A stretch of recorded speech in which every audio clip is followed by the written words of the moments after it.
BJP core കമ്മിറ്റിയിൽ ആഞ്ഞടിച്ച് മുതിർന്ന നേതാക്കൾ രാജീവ് ചന്ദ്രശേഖറും എസ് സുരേഷും അനൂപും ചേർന്നുള്ള കിച്ചൺ ക്യാബിനറ്റ് എല്ലാ തീരുമാനങ്ങളും ഒറ്റയ്ക്കെടുക്കുന്നുവെന്ന് വിമർശനം. മുതിർന്ന നേതാക്കളുമായി ഒരു ചർച്ചയുമില്ലെന്ന് കെ സുരേന്ദ്രനും വി മുരളീധരനും തുറന്നടിച്ചു. സ്ഥാനാർത്ഥി നിർണയവും എൻ.ഡി.എ ഘടകകക്ഷികൾക്കുള്ള സീറ്റ് വിഭജനവും നേതൃത്വം അറിയാതെയെന്നും വിമർശനമുണ്ട്. ദേവൻ എം.പിയാണ് ഈ വാർത്തയുടെ കൂടുതൽ വിവരങ്ങളുമായി ചേരുന്നത്. ദേവൻ, വലിയ തരത്തിലുള്ള വിമർശന സ്വരങ്ങൾ ഉയരുന്നു. പ്രത്യേകിച്ച് മുതിർന്ന നേതാക്കളുടെ ഭാഗത്തു നിന്നും വലിയ പൊട്ടിത്തെറികളും ഉണ്ടാകുന്നുണ്ട് അല്ലേ തെരഞ്ഞെടുപ്പ് കഴിഞ്ഞതോടുകൂടി?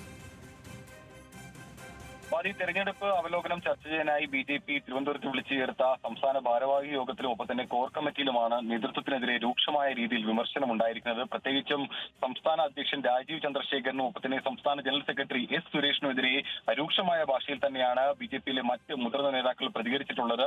രാജീവും സുരേഷും അനൂപും ചേർന്നിട്ടുള്ള കിച്ചൺ ക്യാബിനറ്റ് എല്ലാ തീരുമാനങ്ങളും ഒറ്റയ്ക്കെടുക്കുന്നു എന്നാണ് ഉയർന്നിരിക്കുന്ന പ്രധാനപ്പെട്ട വിമർശനം. മുതിർന്ന നേതാക്കളുമായി യാതൊരു തരത്തിലുള്ള ചർച്ചയുമില്ല.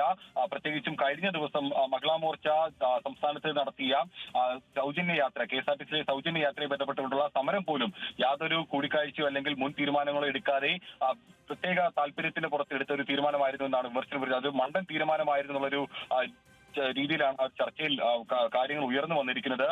ഒപ്പം തന്നെ ഈ നിയമസഭാ തെരഞ്ഞെടുപ്പുമായി ബന്ധപ്പെട്ടുകൊണ്ട് ഘടകകക്ഷികൾക്ക് സീറ്റ് അനുവദിച്ച് നൽകിയ കാര്യത്തിലും വലിയ രീതിയിലുള്ള ഒരു അഭിപ്രായ ഭിന്നത ബി.ജെ.പിക്കുള്ളിൽ ഉയരുന്നു. പ്രത്യേകിച്ചും കൊടുങ്ങല്ലൂരും തൃപ്പൂണിത്തുറയും അടക്കമുള്ള മണ്ഡലങ്ങൾ ഘടകകക്ഷികൾക്ക് നൽകിയത് നേതൃത്വത്തിന്റെ ചരിത്രബോധമില്ലായ്മയിൽ പിറന്ന ആന മണ്ടത്തരം എന്നാണ് മുൻ സംസ്ഥാന അധ്യക്ഷൻ കൂടിയായിട്ടുള്ള ടി.കെ. പത്മനാഭൻ ഭാരവാഹി യോഗത്തിൽ വിലയിരുത്തിയത്. ടീം യു.ഡി.എഫിന്റെ കൂടെയുള്ള അല്ലെങ്കിൽ ടീം യു.ഡി.എഫിന്റെ ഭാഗമാണോ സാബു ഉൾപ്പെടെയുള്ള പല നേതാക്കളും, അതായത് 2020 അധ്യക്ഷനായിട്ടുള്ള സാബു ഉൾപ്പെടെയുള്ള പല നേതാക്കളും എന്ന് ചോദ്യവും ഈ ഭാരവാഹി യോഗത്തിൽ ഉയർന്നു. ബലിദാനികളെ അപമാനിച്ചതിന് തുല്യമാണ് കൊടുങ്ങല്ലൂർ സീറ്റ് ഘടകകക്ഷികൾക്ക് നൽകിയതെന്നാണ് ഈ ഭാരവാഹി യോഗത്തിൽ ഉയർന്ന വിമർശനം. പ്രത്യേകിച്ചും പല സീറ്റുകളും ഘടകകക്ഷികൾക്ക് നൽകിയതിന് പിന്നിൽ യു.ഡി.എഫിനെ സഹായിക്കുന്ന നിലപാട്, പരസ്യമായി യു.ഡി.എഫിനെ സഹായകരമാകുന്ന നിലപാടാണ് ബി.ജെ.പി സ്വീകരിച്ചിട്ടുള്ളത് എന്നും ആക്ഷേപം ഉയരുന്നുണ്ട്. ബി.ജെ.പിക്ക് 30,000-ത്തിലധികം വോട്ട് കിട്ടുന്ന 40ഓളം സീറ്റുകൾ ഘടകകക്ഷികൾക്കും ഒപ്പം തന്നെ ദുർബല സ്ഥാനാർത്ഥികൾക്കുമായി നൽകിയതിലൂടെ യു.ഡി.എഫിന്റെ സ്വർണ്ണ തളികയിൽ അധികാരം നൽകുന്ന സാഹചര്യമാണ് സംസ്ഥാനത്ത് ബി.ജെ.പി വരുത്തിയതെന്നുള്ള രൂക്ഷമായ വിമർശനമാണ് ഭാരവാഹി യോഗത്തിൽ ഉയർന്നിട്ടുള്ളത്. കഴിഞ്ഞ ദിവസം സംസ്ഥാന കോർ കമ്മിറ്റി യോഗത്തിലും ഇത്തരത്തിൽ നേതൃത്വം എടുത്ത പല തീരുമാനങ്ങൾക്കെതിരെ നേതാക്കൾ വിമർശനം ഉന്നയിച്ചുകൊണ്ട് രംഗത്ത് വന്നിട്ടുണ്ടായിരുന്നു. പ്രത്യേകിച്ചും പാലക്കാട്ടിലെയും ഒപ്പം തന്നെ നേമത്തെയും അടക്കമുള്ള തെരഞ്ഞെടുപ്പ് ഫലങ്ങൾ യോഗത്തിൽ വിലയിരുത്തി. നേമത്ത് മുൻപ് നടന്ന തെരഞ്ഞെടുപ്പുകളിൽ കഴിഞ്ഞ ലോക്സഭാ തെരഞ്ഞെടുപ്പിൽ നേമത്ത് 10,000-ത്തിലധികം വോട്ടുകളുടെ ഭൂരിപക്ഷം ഉണ്ടായിരുന്നിടത്താണ് ഇത്തവണ 4,000-ത്തിലധികം വോട്ടുകൾ മാത്രം നേടിക്കൊണ്ടാണ് രാജീവ് ചന്ദ്രശേഖറിന് അവിടെ വിജയിക്കാൻ സാധിച്ചിട്ടുള്ളത്.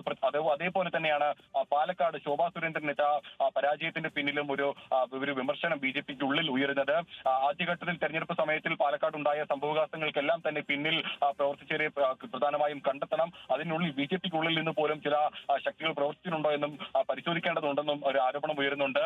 മാത്രമല്ല, ശോഭാ സുരേന്ദ്രൻ ഒരു മണ്ഡലം കേന്ദ്രീകരിച്ച് പ്രവർത്തിക്കാത്തതും തെരഞ്ഞെടുപ്പിൽ തിരിച്ചടിയായെന്നും പറയുന്നു. പ്രത്യേകിച്ചും അത് എടുത്തു കാട്ടുന്നത് രാജീവ് ചന്ദ്രശേഖരന്റെയും ഒപ്പം തന്നെ വി മുരളീധരന്റെയും മണ്ഡലങ്ങൾ എടുത്തു പറഞ്ഞുകൊണ്ടാണ്. ഇരു സ്ഥാനാർത്ഥികളും അല്ലെങ്കിൽ വി മുരളീധരൻ അടക്കമുള്ള നേതാക്കൾ കഴക്കൂട്ടം കേന്ദ്രീകരിച്ചുകൊണ്ട് വർഷങ്ങളായി പ്രവർത്തിക്കുന്നു. ആ പ്രവർത്തനമാണ് അവർക്ക് തെരഞ്ഞെടുപ്പിൽ അനുകൂലമായി വന്നത്. അതുപോലെ പാലക്കാടും അത്തരത്തിലൊരു പ്രവർത്തനം ഉണ്ടായില്ല എന്നുള്ളൊരു വിമർശനമാണ് ഉയരുന്നത്. പ്രത്യേകിച്ചും പാലക്കാട് ശോഭാ സുരേന്ദ്രന്റെ സ്ഥാനാർത്ഥിത്വം പ്രഖ്യാപിച്ചതിലൂടെ പാലക്കാട് ജില്ലാ നേതൃത്വത്തിൽ തന്നെ വലിയ രീതിയിലുള്ള ഒരു ഭിന്നത നേരത്തെ തന്നെ ഉയർന്നു വന്നതായിരുന്നു. മറ്റൊന്ന് പ്രധാനമായും ചർച്ച ചെയ്തത് നിയമസഭയിൽ ബി.ജെ.പിയുടെ പാർലമെന്ററി കക്ഷി നേതാവായി ആരെത്തുമെന്നുള്ള കാര്യമാണ്. രാജീവ് ചന്ദ്രശേഖരനായി ഔദ്യോഗിക പക്ഷം വലിയ രീതിയിലുള്ള ഒരു വാദമാണ് ഭാരവാഹി യോഗത്തിൽ ഉന്നയിച്ചിട്ടുള്ളത്. പക്ഷേ നിയമസഭയിൽ പിണറായി വിജയനും ഒപ്പം തന്നെ വി.ഡി. സതീശനും അടക്കമുള്ള നേതാക്കൾക്ക് നേരെ പിടിച്ചു നിൽക്കാൻ ഇരുത്തം വന്ന നേതാക്കൾക്ക് മാത്രമേ സാധിക്കൂ എന്നുള്ള അഭിപ്രായമാണ് ഭാരവാഹി യോഗത്തിൽ ബി.ജെ.പി നേതാക്കൾ ഉന്നയിച്ചിട്ടുള്ളത്. പ്രത്യേകിച്ചും ശരി ദേവൻ, എന്തായാലും വലിയ തരത്തിലുള്ള ഉൾപാർട്ടി പ്രശ്നങ്ങൾ ബി.ജെ.പിക്കകത്തും ഉണ്ടാകുന്നു തെരഞ്ഞെടുപ്പിന് ശേഷം. ആ വിവരങ്ങളാണ് ദേവൻ നൽകിയത്.